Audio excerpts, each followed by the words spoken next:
Я приветствую вас, дорогие друзья, уважаемые гости и подписчики моего канала. Александр Лазарев на связи прямо сейчас, политолог. Александр, здравствуйте. Здравствуйте. Начать наш разговор я хотел бы с абсолютной какой-то дичи, которая понеслась из уст Каи Каллас. Она то обвинила США, что они убежали из Киева, то говорит, наше условие будет, да, в рамках переговоров ограничение для российской армии, ну потому что для украинской ограничения и для российской тоже. В общем, пестрит необыкновенными заявлениями. Лавров отказался их комментировать, уже на данную минуту известно, типа идиотские заявления не комментирую. Но большой переполох вызвала тема посольств, потому что Киев же под прицелом, и вот уже прошли эти 2 суток, которые там должны были ознаменовать дальнейшие удары по столице, и все сейчас смотрят на посольство. Слушайте, ну, такое ощущение, что нам переключают внимание от чего-то более важного, вот такими, правда, идиотскими заявлениями. От чего? Знаете, когда комментируешь Каю Каллас, вспоминаешь слова Высоцкого, там, где он классификацию душевно больных проводил, да, он говорил, бывают психи разные, есть буйные, есть праздные. Вот надо понять, Кая Каллас к каким относится, к буйным или к праздным. Вот. Судя по ее активности, скорее всего, к буйным. Да. Нужно также определить, душевно больной человек или сошедший с ума, или роль играет. Тоже важный момент. Это не первое заявление Каи Каллас, которое звучит максимально нелепо и глупо с точки зрения здравого смысла и вообще какой-либо логики. Она и раньше заявляла о том, что русские должны отказаться, да, там, от части армии, сократить свое вооружение, чуть ли не отдать в пользу Литвы и Латвии ядерные боеголовки. Ну, почему бы и нет? Кая Каллас могла бы продолжить в таком же духе, предложить финнам вернуть часть Ленинградской области, да, Украине передать, что там, Кубань, например, почему нет? Ведь на Кубани, как когда-то Леша Гончаренко говорил, там на украинской мове размовляют люди, почему бы и не передать? Ну, эта логика может идти дальше. Мне кажется, здесь нет какого-то стопа и конечного пункта, да, вплоть до того, что можно полностью переформатировать Россию и включить ее в состав прибалтийских тигров в качестве большой губернии, такой сырьевого придатка. И это бы вполне устроило Каю Каллас, и я думаю, что следующие заявления ее прозвучат где-то в этом духе. На самом деле человек максимально некомпетентен, да, и не соответствующий своей должности. Я хочу напомнить, это не какая-то женщина, которая в какой-то стране где-то что-то заявляет, ну, по типу Марьяны Безуглой, да, там, ну, в парламенте находится. Вот она мелет языком, ее все слушают, все смеются. Нет, это глава европейской дипломатии. То есть это человек, который возглавляет фактически, да, ну, условный надгосударственный МИД всего Европейского Союза. То есть это серьезнейшая организация. И она время от времени такие темы задвигает. То есть она не соответствует занимаемой должности. Но если мы будем смотреть на Европейский Союз, то мы поймем, что и Урсула фон дер Ляйен не соответствует занимаемой должности. И это не просто мое там частное мнение, да, или какая-то личная неприязнь, которую я не испытываю к Урсуле никаких отношений. Это факты, да, и факты упрямая вещь, и они говорят о том, что это человек случайный, вот, на своей должности, либо не случайный, либо целенаправленно поставлен, чтобы разрушать Европейский Союз, потому что, когда мы вспомним год назад, как она подписывала в гольф-клубе соглашение с Трампом, да, что она там подписала? Она подписала, что Соединенные Штаты Америки должны получить свыше 600 миллиардов евро инвестиций европейских, а Европа обязуется закупать свыше 700 миллиардов евро углеводороды у Соединенных Штатов Америки. И это когда европейские страны находятся в стагнации, да, по сути, экономики не развивается, и мы видим кризисы, если взять не только надгосударственное образование, а каждую страну по отдельности. То есть, по сути, эти люди – это гробовщики Европейского Союза. Они ведут его к забвению. И все заявления со стороны Каи Каллас о том, что «а давайте на переговорах потребуем от русских, чтобы они сократили армию». Ну, мы же не в детском садике. Мы же понимаем, что эти переговоры даже не состоятся. О том, чтобы говорю, Европейский Союз участвовал в переговорах с Российской Федерацией, неоднократно был вопрос поднят. Более того, приезжали целые делегации в Москву, как французская делегация, да, и были мягко говоря, не приняты, да, их предложения, они были отправлены в пешую прогулку. После этого Москва сделала контрпредложение, заявила о том, что готова разговаривать с Европейским Союзом, но с определенными политическими фигурами, да, как там Шредер и прочие, которых там лично Путин и Москва уважает и считает договороспособными. Ну, Европа по понятным причинам эту фигуру не рассматривает, считая Шредера пророссийским политиком, да, и выдвигает там разные другие предложения. Москва на это согласие не дает. Поэтому что обсуждать, когда Кая Каллас говорит о каких-то гипотетических, мифических переговорах с Россией, на которых она будет требовать, она бы потребовала сокращения армии. Во-первых, переговоры не состоялись. Во-вторых, если Европа выдвинет Каю Каллас как переговорщика от Европейского Союза, так они не состоятся. Поэтому она может заявлять все, что угодно, да, но может Ригу в Москву перенести или Москву в Ригу, неважно. Это ни на что не повлияет, и это просто бредни отдельно взятого человека, который по случайности занял такую высокопоставленную должность. А то, что происходит с обстрелами, да, с посольствами и прочим, ну, ситуация ужесточается. На самом деле она обостряется, ужесточается. Мы видели эти обстрелы, мы видели последствия. Обстрелы действительно масштабного характера, да. Заявление было о том, что они будут усиливаться, и в этом нет ничего позитивного. Это очень плохая тенденция, потому что, опять-таки, помимо инфраструктурных объектов, которые разрушаются, которые потом придется отстраивать с нуля после прекращения войны, да, если мы говорим о восстановлении Украины, о восстановлении нашей страны, так речь еще идет и о жизнях людей. И здесь впору бы, да, Зеленскому, его окружению и всем тем, которые хоть как-то, да, представляют и принимают решения, они бы должны инициировать переговорные процессы. Пора с войной заканчивать. Да? Война на самом деле это огромнейшее горе. И ни один нормальный человек не желает продолжения боевых действий. То есть это всегда горе, в первую очередь, гражданскому населению. Но мы видим обратные заявления, обратные условия о том, что никому ничего не страшно, да, там, ну, они там бомбят, ну, пускай бомбят, мы будем отвечать, будем больше беспилотников отправлять, а вообще мы там можем уничтожить всю их нефтеносную систему, и мы чуть ли не победили, и нужно просто продержаться. Это безумие, да, которое за собой влечет последствия не только отдельно взятым личностям, которые страдают этим недугом, а в первую очередь всему нашему народу, потому что народ в этом смысле он безмолвен, то есть он зависит от решения этих политиков, как внутренних, так и европейских, так и американских. Я предлагаю рассмотреть это как единую общую игру. Вот эти бредни Каи. Вот просто все складывается достаточно очень интересную картину. Я хочу, чтобы вы прокомментировали, и насколько эти связи, ну, вообще релевантны, да, насколько так можно подходить к вопросу. Значит, вчера Зеленский пишет письмо Трампу. Письмо на деревне дедушки Трампу. Он там лобызает, он там заискивает, он там, ну, в общем, демонстрирует там свои успехи, он обвиняет Россию, он в это письмо, которое опубликовали, вкладывает историю с 2 орешниками, которые были запущены, хотя вооруженные силы Украины, ну, опровергли эту информацию, да, что там где-то в Донецкой области, на неподконтрольной Киеву территории, упал второй. Но это попадает в письмо. На это письмо уже отреагировала сегодня Анна Паулина Луна, говорит, что ты саботируешь мирный процесс, пишешь такие письма. Ну, в принципе, все по чину. Зеленский с Тихановской, Анна Паулина Луна, ну, в общем, как-то так. Пока мы не видели официального комментария Белого дома по этому поводу, ну, может, к моменту нашего выхода что-то и появится, там, часовые пояса, получит, голубь почтовый долетит. Это письмо расценивают по-разному. И одни говорят о том, что... Ну, смотрите, у Киева и Европы общая позиция. Общая. И они ведут общую игру, общую политическую линию.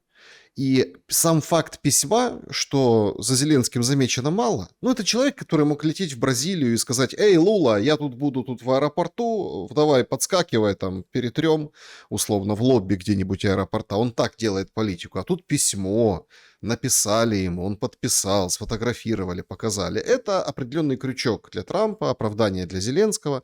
Речь идет о том, что не хватает противоракет. В момент угрозы над Киевом противоракетных комплексов не хватает. Он просит ПАК-3 и говорит, да, в мире такая тяжелая ситуация, ну как же мы без вас, расшаркивается, делает это нарочито. На следующее утро выходит Кая Каллас и, ну, откровенно атакует Америку через американское посольство. И Шухер небывалый. Выходят и опровергают все. Да нет, мы никуда не уезжали. Само посольство вышло. Посла нет, а посольство вышло и сказало, мы никуда не деваемся. Вы что, вы что? И, соответственно, звучат вот эти заявления.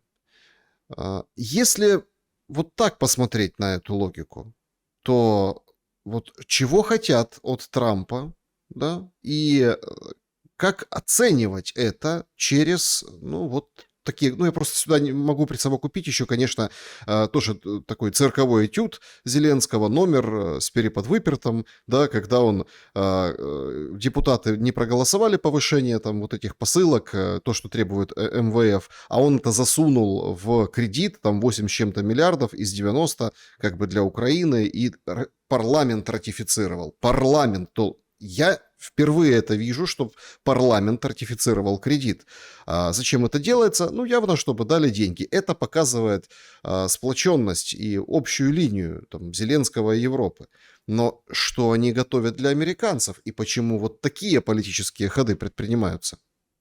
Ну, на самом деле, да, все, кто видели это письмо, вот, там прям такой шершавый язык был, причем очень, да, начал он с того, что если бы не Соединенные Штаты Америки и не батюшка Трамп, то мир был бы очень печальным, мрачным, и вообще все события разворачивались бы в крайне негативном ключе, и только Соединенные Штаты Америки всегда несли и несут мир всему миру, да, и за все хорошее против всего плохого. Я думаю, с ним полностью согласятся вьетнамцы, это жители Лаоса, жители Ирака, жители Ливии, Сирии, жители бывшей Югославии. То есть все будут полностью с Зеленским согласны с его высказываниями, да, о том, что если бы не Соединенные Штаты Америки, то, наверное, бы в мире было очень много войн. Ну, вот так вот он начал, зная, наверное, характер Трампа, понимая, что необходимо применять какие-то лестные, да,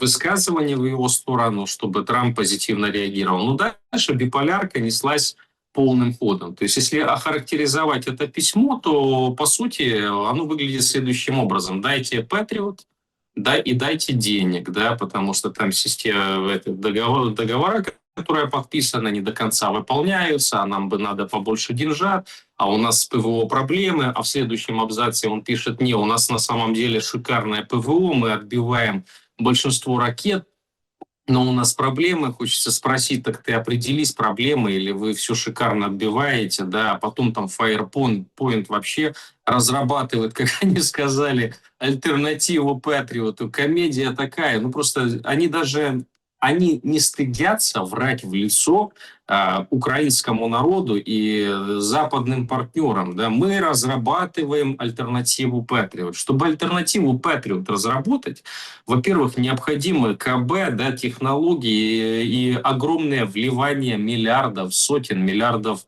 долларов или евро, неважно в какой валюте. Сам факт в том, что если бы можно было там на базе европейских конструкторских бюро, да, и технологий разработать альтернативу Патриоту, наверное, бы весь Европейский Союз не ныл бы и не стоял бы в очереди на получение батареи Патриот и не кричал, нам самим не хватает, дайте, пожалуйста, мы Украине не передадим, потому что тогда у нас небо оголенное. То есть, по сути, мы понимаем, что на Западе, да, ПВО единственное, которое эффективное и которое работает, причем эффективное не, опять-таки, не против всех систем, да, которые применяются в существующих боевых действиях, эффективное против отдельных. Но, тем не менее, это американское ПВО. То есть это ни в коем случае не европейское. Никакой Firepoint, который раньше занимался подбором массовки для сериалов Зеленского, да, кто не знает, пускай поинтересуется историей этой компании, не может никакую альтернативу Патриоту создать. Вот просто не может от слова совсем. Значит, это просто воровство бабла, вот, и попытка спилить еще несколько десятков миллиардов, которые будут выделяться со стороны Европейского Союза. То есть банально раздеребанить. Они еще помимо Patriot, они там и системы ЦАД, и другие будут разрабатывать, и гиперзвуковое вооружение, которого у американцев нет, я думаю, Firepoint придумает. Там фламинго, гиперзвук и прочее. Мы скоро еще вот эту историю увидим, потому что беспилотники самые лучшие в мире, самые дальнобойные. То есть все это выглядит как попытка получить дополнительные средства и попытка попросить Трампа о том, чтобы он полностью не умывал руки, потому что предшествовало этому письму? Заявление Рубио, госсекретаря, главы МИДа Соединенных Штатов Америки о том, что США не ведут переговоры по мирному урегулированию с Украиной сейчас и не видят смысла участвовать в процессах, которые практически ничего не приносят. Это сказал госсекретарь, который выразил позицию администрации Трампа, который выразил государственную позицию. Он сказал, что это бессмысленно и бесперспективно на данный момент. Заметьте, ни Кушнир, ни Уитков уже не катает на встречи в Европу с представителями Украины, да, тем более не приезжают в Киев. После чего это все было? После того, как кто-то понты поднял в Киеве и сказал, что так это им надо к нам приезжать, нам-то от них что, это они сюда едут, потому что им надо. Не Зеленский ли это заявлял, да, таким многоуважаемым людям, как Кушнир и Уитков? После этого все прекратилось. И сказали, если нам надо, хорошо, ребят, вопросов нет. Нам надо, мы свои проблемы решим. Мы свои проблемы решим на Ближнем Востоке, будем ездить. Мы в Китае свои проблемы будем решать, и мы в России будем свои проблемы решать. Заявлено, в ближайшее время, пока дат нет, но приезд Уитков опять в Москву, да, и вряд ли он туда за ящиками икры или по секундчиками едет, да, то есть он едет туда по серьезным вопросам, которые обсуждаются не только в аспектах геополитического переустройства мира, но и в экономических проектах и транзитных, которые тоже сейчас на высочайшем уровне ведутся переговоры между этими странами. Поэтому Зеленский и его окружение, они сделали ставку на Европейский Союз, сделали ставку на Лондон. Но теперь они решили, что они хитрее всех в этом мире. Они могут американцев, как лохов, да, развести, кинуть. А кого? Вспомните, как Богдан говорил, да, они всегда думали, что кого они только не могут кинуть и развести. Это что такое Вашингтон? Это практически кривой рог, да, то есть, что там, те же законы, те же принципы действуют. Подумаешь, Трамп богатый дядька. Мы не видели богатых дядька, у нас там есть Пинчук, мы Коломойского посадили. Кто такой Трамп? Вообще, по сравнению с этими ребятами, никто. Вот у них такой подход. Поэтому они понтов наколотили. А теперь реакция США пришла. Реакция пришла официальные, то есть не просто там Кушнир Уитков что-то сказал. Эти вообще решили ничего не говорить. А я напомню, это ближайший круг Трампа. То есть это люди, во-первых, это семья Трампа, что тоже очень важно. Это люди, которым он доверяет как самим себе. И когда Зеленский ляпнул о том, что это им надо, это он не им сказал, это он Трампу в лицо сказал, это тебе надо приезжать в Украину, это тебе надо решать наш конфликт. Нам это вообще индифферентно. Так Трамп и все посмотрели, и Рубио официально ответил. Если вам не надо, то и нам не надо, ребят. И ты можешь эти письма писать, можешь их в туалете, простите, повесить, да, применять их по разному назначению, как тебе нравится или не нравится.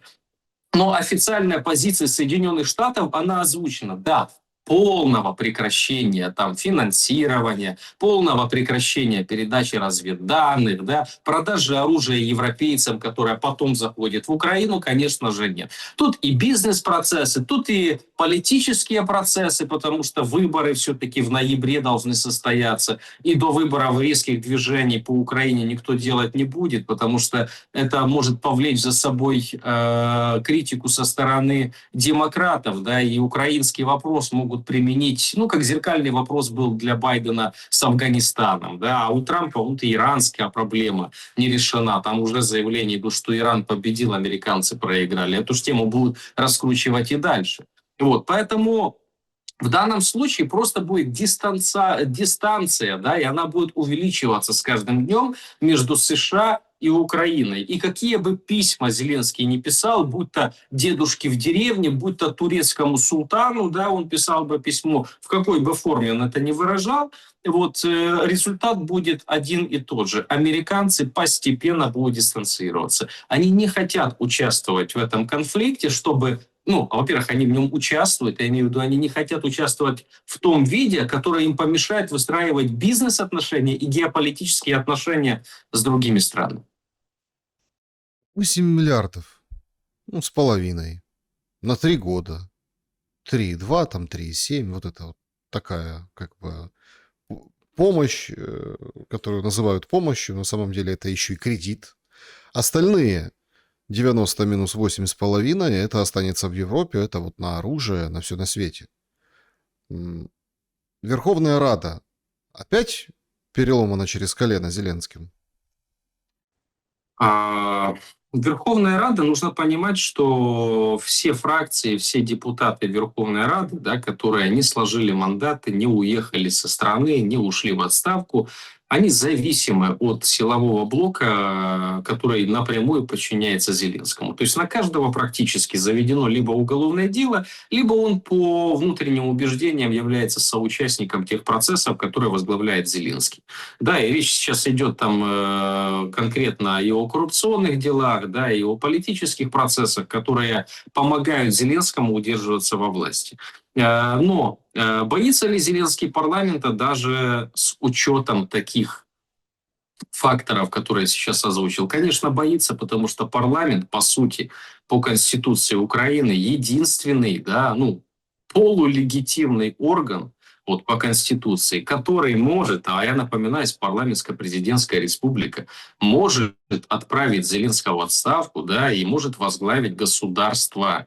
И этот механизм у парламента никто не отнимал и отнять пока еще не может. Да? Ну, разве что, если будут изменения в Конституцию, да, и Украина там станет полностью президентской республикой, да, у парламента будут, ну, уменьшены их полномочия. Но на данный момент, то есть это тот орган, который коллективно может лишить Зеленского власти. Понимает он это? Конечно, понимает. Его сторонники в Европе это тоже понимают, и они держат руку на пульсе. Именно по этой причине глав фракций собирают. Именно по этой причине кому кнут обещают, кому пряник в зависимости от сложившихся обстоятельств. Именно по этой причине не отпускают депутатов с фракции «Слуга народа», которые давно бы хотели уже сложить мандат и убежать куда подальше, да, потому что они понимают, что ответственность рано или поздно к ним тоже постучится в дверь, и избежать ее не получится. В отличие от Миндича, Цукермана, Ермака и всех остальных, которые куда козырней были, да, и у которых куда побольше денег и возможностей. Поэтому парламент, он в подвешенном состоянии находится. Понятно, что Зеленский продавливает условия, парламент пытается где-то показывать зубы, на это влияют американцы, на это влияют через НАБУ, САП, вот через ФБР, многие там спецслужбы американские, да, которые курируют те или иные группы парламентские, советы им дают, где-то рога включить, где-то заднюю дать, где-то согласиться, где-то упереться. То есть идет проба сейчас, проба почвы. Потому что рано или поздно действительно через парламент Зеленский может быть свергнут. И это даже не будет дворцовым переворотом, да, если это будет сделано. Это будет конституционное право парламента отправить в отставку президента, который по Конституции не имеет права 8-й год находиться при власти. Поэтому да, он все-таки производит давление на парламент, но это давление, оно точечно получается, да, где-то не получается у них. Но сам факт в том, что такое 8 миллиардов, если возвращаясь к вопросу кредита. Когда было заявление, если не ошибаюсь, Сибига об этом говорил, что Украина в день тратит 450 миллионов долларов на боевые действия. Ну, вообще на содержание страны, да, с учетом боевых действий. 450 миллионов. Ну, ты посчитайте, на сколько дней хватит этого кредита. А если он еще будет выделяться Если он будет еще выделяться в течение 2 или 3 лет, да, ну даже если в течение года этих денег ни на что не хватит, ну покроет какую-то часть расходов бюджета, не более того. То есть, по сути, у Зеленского ситуация сейчас критическая. Нехватка денег в бюджете, и эти деньги необходимо откуда-то брать. И единственная сторона, которая может предоставить ему деньги, это Европейский Союз. Вот на это он и ориентируется. Сейчас на самом деле мы находимся в очень интересной ситуации. Российская пресса пишет, ну, такие там победные вещи. Да? Украина просто рвет как бы информационное пространство. Смотрите, выходит Белецкий, говорит, что у нас перелом в войне, и в лучшем положении в войне Украина никогда не оказывалась. То есть мы побеждаем. Перерезали сухопутный коридор с Крымом. Беларусь, да сейчас шапками закидаем. Ух ты, Лукашенко, смотри мне. Мол, не рыпайся. А Лукашенко и не рыпается. И говорит, давай встретимся. Но, в общем, Макрон к нему отправляется. Ну, то, что отправляется, а звонит, да, по телефону. И там какие-то угрозы, предупреждения. То есть, смотрите, какая мощная, какая сильная Украина. То есть, никогда так хорошо не было. Война идет как идет. Да? Константиновка там перемалывается, и идет продвижение вперед российской армии. Но вот смотрите, победу ищут везде. Военную, политическую, пиарную. Все победили, понимаете? Все абсолютно. И с одной стороны, и с другой. Но с украинской стороны это звучит особенно как бы вот достаточно громко. Так кто побеждает, Александр? Вот я почитал публикации разных экспертов, послушал. Я вот не могу ответить на этот вопрос. Кто сейчас побеждает в войне? Как бы вы ответили? Это очень сложные вопросы, да, чтобы никто не сказал, что здесь какая-то пропаганда, да, или кто-то там сторонник чего-то. Давайте просто логику будем включать и будем слушать. Вот, например, вы процитировали Белецкого, что лучшее положение дел за все время войны. Но буквально 24 мая Киев подвергся самому крупному и масштабному обстрелу за все время войны. Можно ли считать, что это лучшее положение дел столицы Украины, когда самый крупный обстрел? Более того, когда российская сторона пообещала, что эти обстрелы будут повторяться. То есть, ну, если это самое лучшее положение дел для столицы, хорошо, зафиксировали, да? Но если Белецкий так считает, зафиксировали. Дальше смотрим на линию боевого соприкосновения. То есть, по сути, мы видим, что на Сумском направлении есть, понятно, да, там челночная обстановка, да, где-то ВСРФ наступают, где-то вооруженные силы Украины наступают, но тем не менее, да, мы видим, что линия фронта, линия боевого соприкосновения, она не движется в том направлении, о котором говорит Белецкий, то есть, а движется в обратном направлении. Тоже зафиксировали. Это карты, это не мое мнение, просто открываем карты, они в онлайн есть. Хотите украинские, хотите американские, хотите российские, кому что ближе. Да? Можно три сразу, чтобы сравнить. Да? Мне кажется, для объективности будет полезно людям, которые там свято верят тому, что говорит там Белецкий, либо еще кто-то. Тоже зафиксировали. Вот говорит он о том, что вы цитируете, что перебили сухопутный коридор. Я, честно говоря, может, я что-то пропустил, да, может, отбили часть Запорожской области или Херсонской области, вот, чтобы перебить сухопутный коридор к Крыму, да, ну, что-то мы такого не слышали о каком-то массовом контрнаступлении, которое перерезало Ну, сухопутный коридор. дронами. Дроново перерезали. Дронами. Дронами перерезала. Ну, вот это уже другая история. Ну, если дронами, то, наверное, да. Я думаю, что там перестали вообще ездить, и все по хатам поховались. Да? Ну, логика железобетонная. Зафиксировали, да, победное высказывание. Дальше смотрим, что происходит на дипломатическом фронте с Беларусью. То есть мы видим эти качели, вы сами о них упомянули. На самом деле ситуация очень обострена. Очень. И есть ощущение, что отдельные силы, да, пытаются спровоцировать открытие Северного фронта. Если Северный фронт будет открыт, неважно в каком виде, да, возможно, это точечные заходы, возможно, это сплошная линия, мы не можем знать, ни один генштаб нам не сообщает информацию. Ну, давайте чисто на логику, да. Если срабатывает история, и Беларусь вступает в войну против Украины, да, но Беларусь союзное государство России, может сколько угодно говорит о том, что у Лукашенко там армия 60 тысяч человек, и его не хватит на 1000 квадратных километров, но тем не менее мы понимаем, что силы найдутся для открытия этого фронта, если понадобится. И теперь давайте смотреть на самую лучшую ситуацию за все время войны. У нас есть юго-восточная часть, да, линия боевого соприкосновения. Вот прям по карте Украины полностью сверху донизу. Да, вот мы видим сверху Сумы, Харьковская область, и вот донизу сплошная линия боевого соприкосновения проходит. Дальше. У нас есть северная граница с Беларусью. Ну, я всем напомню, чтобы люди посмотрели, да, какая протяженность границы Украины и Беларуси. Это, говорю, больше 1000 километров. То есть, по сути, это прям до польских границ.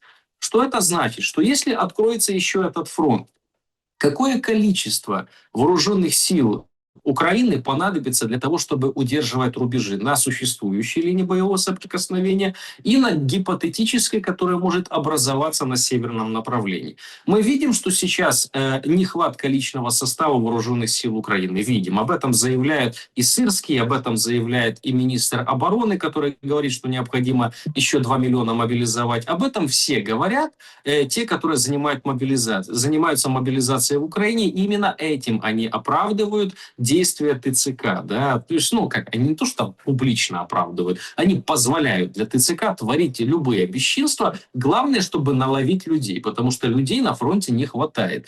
Зафиксировали этот момент, то есть лучшая обстановка, да, нечем закрывать Северный фронт, но в дипломатической плоскости, и не только в дипломатической, ведутся различные провокации, которые могут привести к тому, что этот фронт все-таки откроется. Тоже зафиксировали этот момент. Дальше. Зеленский пишет это письмо Трампу, в котором говорит, у нас критически не хватает сил ПВО. И мы видим заявление вооруженных сил Украины, да, по части именно противовоздушной обороны, которые прямо говорят, что мы не сбиваем то количество ракет и то количество дронов, которые могли сбивать раньше. У нас дефицит ПВО. То есть, по сути, да, небо нечем закрывать. Именно по этой причине он и письма пишет, и выступает, и говорит о том, что у нас сейчас проблемы, у нас нехватка ресурсов. Дальше. По 350 миллиардов уже не залетает в Украину. По ПВО тоже зафиксировали, да? По 350 миллиардов не залетает уже денег в Украину. 90 мы только что с вами обсуждали, никак получить не можем, да, он тут никак не зайдет в Украину. 8,5. 8,5. 8,5, да, никак не получается. Кто бы ни пытался, не старался, ну, не идет оно все сразу. То есть и с деньгами проблема, с поставками вооружений проблема, с личным составом проблема. Так в каком месте это самая лучшая ситуация за все время войны? Но если вопрос тогда, на чьей стороне Белецкий выступает, когда он об этом говорит. Я хочу масштабироваться немножко, да, и прикрутить к нашему разговору и к вот этой теме очень интересное событие, которое происходит в Казахстане. Ну, там Евразес, вот это вот, Путин прилетел, его встречали с истребителями, Токаев встретил. Они подписали, кстати, ну, тоже, знаете, вот это Казахстан. И я помню, что... все, вот это к вопросу о том, самый лучший момент войны, да, для Украины, самый лучший момент вообще за всю войну. Помните, там 3 дня назад запустили вот эту историю, что 1,4 миллиарда «Газпром» проиграл украинскому «Нафтогазу», и вот через Казахстан, да, вот это, и все. Перемога была просто неимоверная. Проходит 2 дня, казахи говорят, не-не-не, ребята, да, суд там принял это решение, но мы ничего делать не будем, это не в нашей юрисдикции, до свидания, мы не будем обострять. И понятно, зачем это сделано, что это именно перед этим, этой встречей. Путин и Токаев подписывают строительство атомной электростанции в Казахстане. То есть мы видим, что Россия изолированная, агрессор, она строит по миру атомные электростанции, свои, да, то есть по своим проектам. Да, где-то там туго идет стройка, где-то веселее, по-разному, но тем не менее. И вот вообще вот эта вся встреча, она же проходит под знаком Пашиняна. Выходит Трамп и говорит: самый лучший премьер-министр, мой дорогой друг. Короче, голосуй за Пашиняна. А люди смотрят на это, ну, там же как, выходит, не выходит Армения из Евразес. Они им говорят, если ты вот такую политику ведешь, да, там к тебе Рубио приезжал, редкоземы точно так же он отдал. Ну, в общем, если ты такую политику ведешь, то как бы вон дверь, вот бог, вот порог из Евразес. Ну, а он говорит, нет, мы сами должны выбирать, можем мы уходить или не уходить, потому что он понимает, что это вызовет экономический шок и потрясение в любом случае, которое не перекроется ни Европой, ни Америкой, ни редкоземами, ни Британией, никем. Но, в общем, этот меняющийся вектор Пашиняна – это гвоздь программы в Казахстане, саммита и в Астане, да. Но поддержка Трампа, ну вот где-то, наверное, тихонько, глядя вдаль, в лучах заката, потягивая, там, ну, вытирая, скажем так, гуляш с губ и потягивая какое-нибудь венгерское вино, есть и такое, где-то всплакнул Орбан, которого точно так же поддерживали всеми силами, даже Венс приехал поучаствовать в агитационном мероприятии. Но вот не сложилось. Что в Армении победит, телевизор или холодильник? Что вы думаете насчет саммита в Астане и вот этого гвоздя программы Пашинян? Трамп совершает классическую ошибку, да, которую совершают отдельные российские медиа, когда комментируют коррупционные скандалы в Украине. То есть, когда в Украине разгорается какой-то скандал, и к этому подключается российская медиа, у Зеленского сразу появляется возможность сказать, что понятно, откуда ноги растут. Ну вот вам, да, вот это все Кремль, это они там заявляют, это все московская пропаганда, а вы ее здесь подхватили. Ну, сейчас я вам покажу.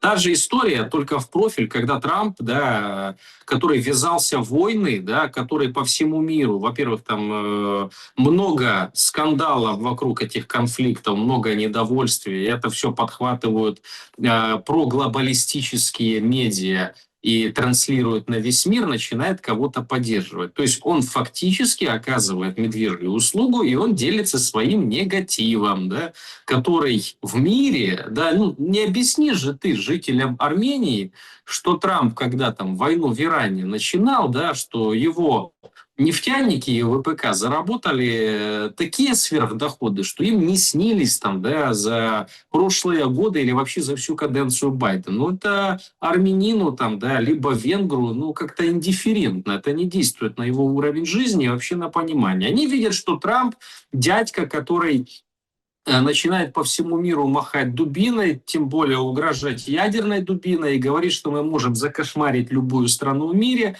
и нам не нужно даже придумывать аргументов, нам не нравится этот плохой парень, мы будем стирать с лица земли страны. Но, мягко говоря, он не вызывает у обычного пересечного, да, гражданина той или иной страны какого-то одобрения. То есть нет мифа, да, мифа о справедливости, мифа о величии США, которое действует только по благим намерениям. Трамп – это один из самых честных президентов США, он не прикрывается никакими намерениями, он говорит, мне нужно от вас нефть, а от вас нам там, ну, Редкоземы, да. от вас еще что-то. Да. То есть он говорит, как есть. Вот нам так надо, и мне плевать. Я, говорит, даже вот до того возраста, что могу не придумывать себе какие-то отмазки. И Министерство не обороны, а войны у нас должно быть. Ну, как на это должны реагировать обычные люди, которые живут в третьих странах? Конечно, негативно. Вот они реагируют негативно. Что касается Пашиняна, вот это, так сказали, под знаком Пашиняна. Есть 12 знаков зодиака, да, и 13-й это Пашинян.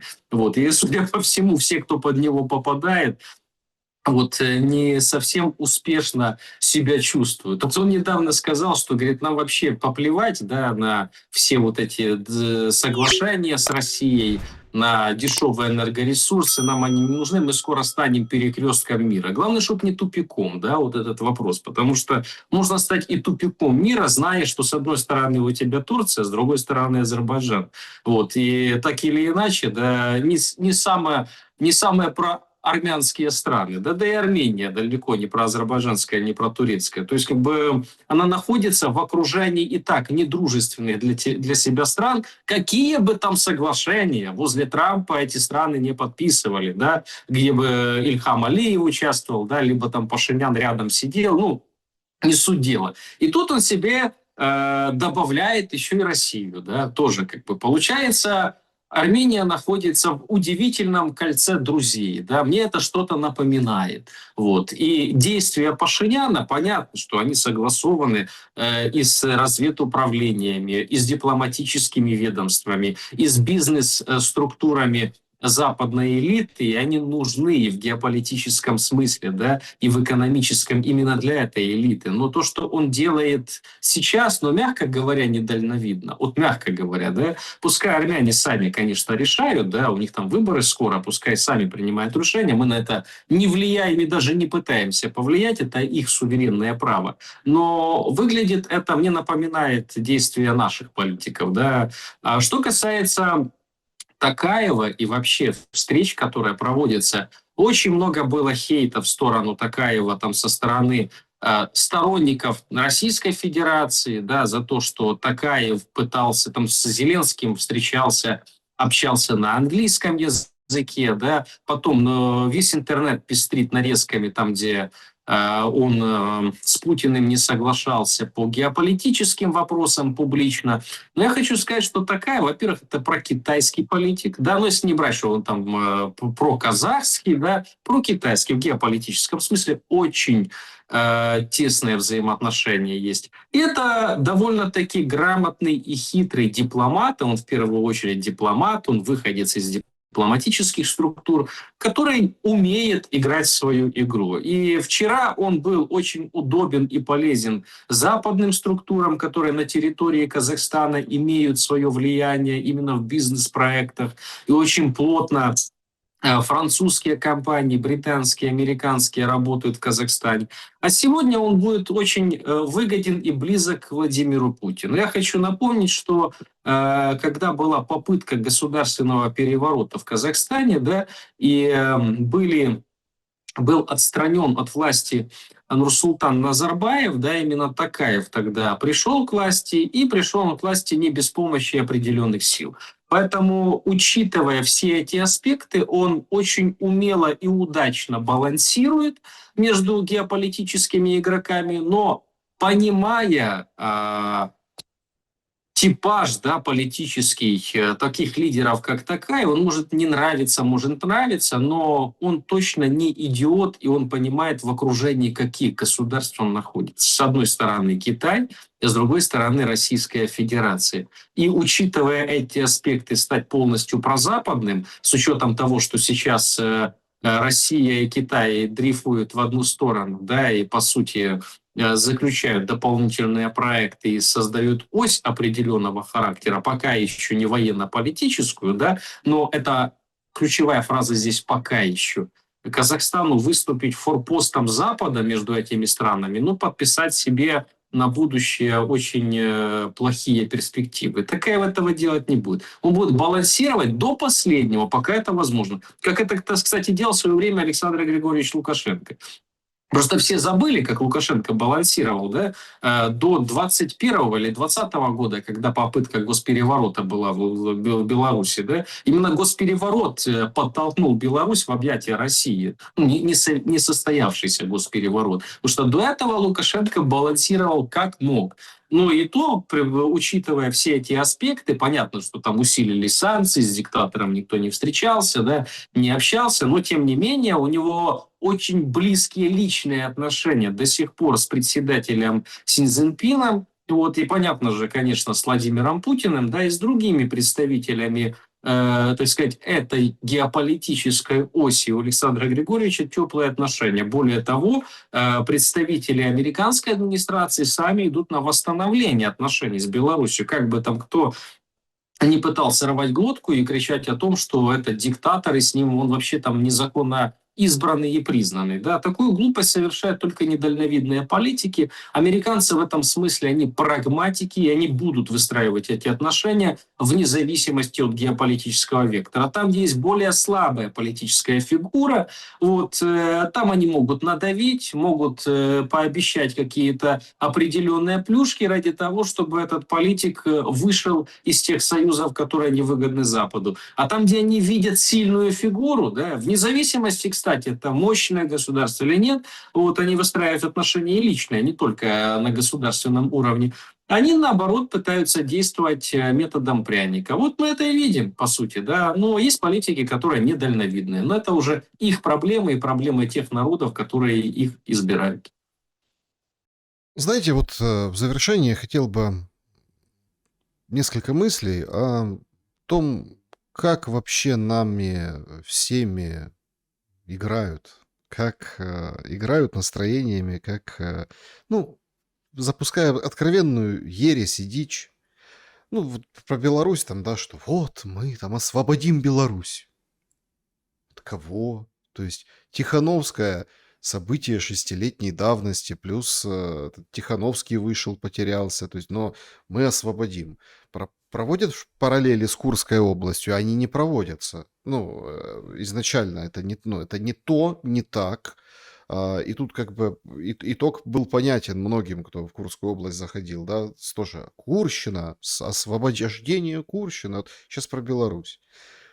Но меня больше всего поразила тоже какая-то странная история. Значит, канал Петра Порошенко, тот, который тоже там прикрыли, прикрутили, он же оппозиционный канал, включают банкира Фурса, есть Фурсу, он такой, да, эксперт банковской как бы темы.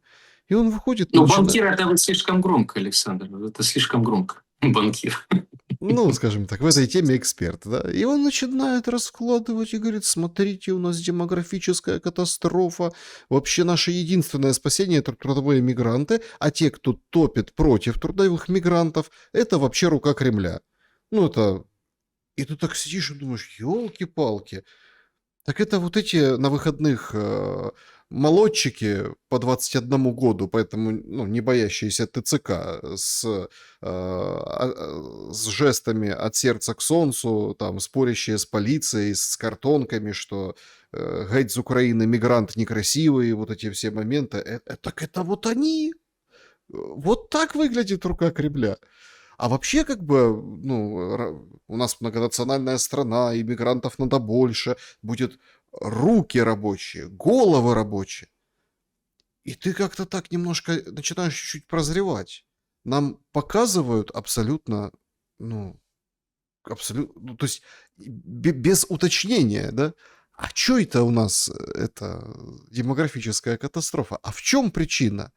То есть, смотрите, у нас есть задача, нам нужно больше рабочих рук, голов, мозгов, всего на свете. Вот поэтому завозим всех сюда.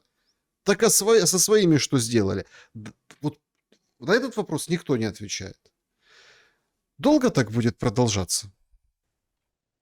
Мы с вами начинали разговор с определения, да, психологических проблем отдельно взятых личностей, а здесь есть психологические проблемы, да, психиатрического характера самой концепции, да, именно государственной идеи и идеологии. И тех, конечно же, которые это все исповедуют. Биполярное расстройство. Биполярное расстройство, причем которое может привести к очень серьезным последствиям внутри украинского общества.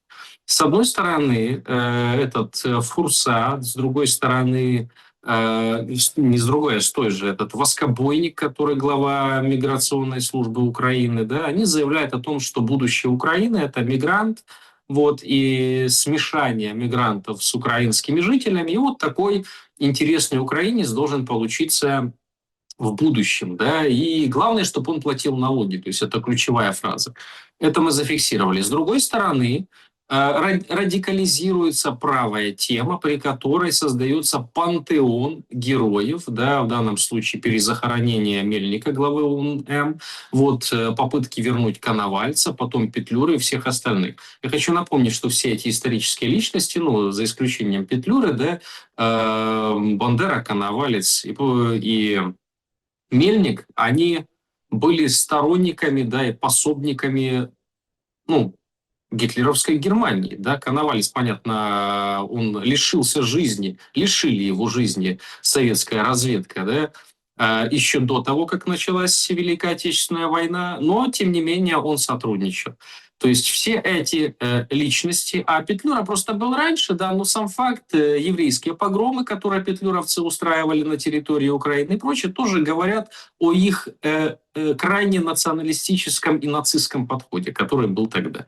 И вот когда из этих личностей пытаются сейчас создать пантеон героев, то есть, ну, во-первых, уже создан этот пантеон, да, поклонение этим личностям, и вот и встраивание их в украинскую обыденность, да, встраивание их в идеологическую государственную концепцию ведет к тому, что украинцам показывают пример нетерпимости к другим национальностям.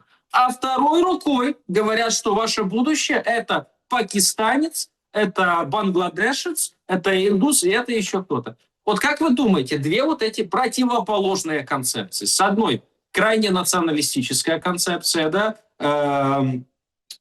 все эти личности. С другой стороны, попытка заместить украинцев мигрантами приведет к внутреннему взрыву. Я не знаю, они это понимают, отдают ли они себе отчет в том, что они делают, или настолько безумие охватило власть имущих, что они не понимают, что нельзя эти противоположные вещи между собой смешивать. Потому что это будет как бензин и огонь. Пламя просто разгорится. Будет ненависть. Будет ненависть к мигрантам, будет ненависть к другим людям. То есть будет плодиться внутренняя рознь. Это очень плохо. Я лично никогда, я вам неоднократно это говорил, я противник того, чтобы по национальным, религиозным, расовым, этническим признакам делить людей. Я считаю, что нельзя. Все люди одинаковые, да, и никто не может гордиться, либо быть виноватым в том, что он родился в какой-то стране или какой-то национальности. Он на это никак не повлиял. Это Божий промысел. Поэтому крайний национализм – это всегда очень вредно. Всегда очень вредно. Но когда его подогревают, а другой рукой пытаются мигрантов привести, они, ну, либо это осознанная политика, когда они хотят создать еще один фронт, внутренний фронт в Украине. И этот фронт, он может потопить страну. Потому что, учитывая ЛБС, учитывая, что мы говорили, что Белорусский фронт может открыться, но я не знаю, какой тогда план у власти имущих. Может быть, концы в воду. Но это очень печально. Мне бы так не хотелось. Александр Лазарев был вам собеседником сегодня. Спасибо большое за время и мысли. Спасибо. Берегите себя, дорогие друзья. Увидимся обязательно. Добра и света. До скорого.